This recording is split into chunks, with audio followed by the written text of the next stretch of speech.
Friends, இன்றைக்கி நம்ம ஒரு மீன் குழம்பு வைக்க போகிறோம். அதுக்கு ஒரு மண்சட்டியை வச்சுட்டு கொஞ்சம் நல்லெண்ணெய் ஊற்றிக்கிங்க. நல்லெண்ணெய் ஊற்றிட்டு கொஞ்சம் வெந்தயம், சின்ன வெங்காயம் இது எல்லாத்தையும் போட்டு நல்லா வதக்கி கொடுங்க. இதோடு நம்ம மீன் குழம்புல கத்திரிக்காய் போட போகிறோம். கத்திரிக்காயும் போட்டு அந்த எண்ணெயிலேயே நல்லா வதக்கி கொடுங்க. நெக்ஸ்ட்டு ஒரு 3 பச்சை மிளகாய், 2 தக்காளி, கொஞ்சம் மிளகாத்தூள், உப்பு இது எல்லாத்தையுமே போட்டு இந்த எண்ணெயிலே நல்லா வதங்கி வரட்டும்.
பார்த்திங்கன்னா இது நல்லா வதங்கின பிறகு புளித்தண்ணி நம்ம ஊற்ற போகிறோம். இப்போ புளித்தண்ணி ஊற்றின பிறகு நல்லா கொதிக்க விட்டுடுங்க.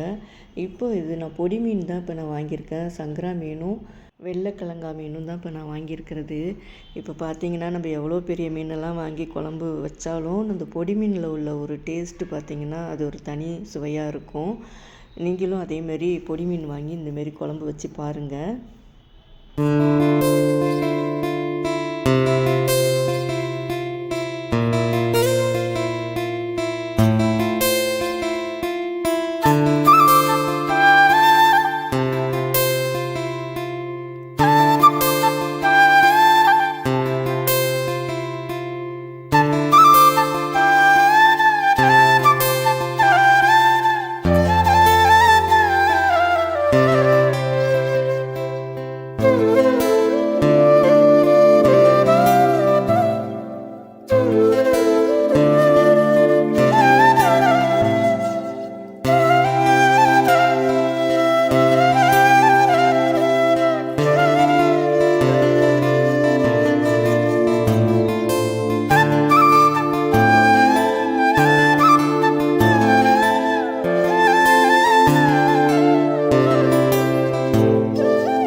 குழம்பு நல்லா ஒரு 10 நிமிஷம் கொதித்த பிறகு இப்போ மீனெல்லாம் இப்போ நம்ம போட்டுக்கலாம்.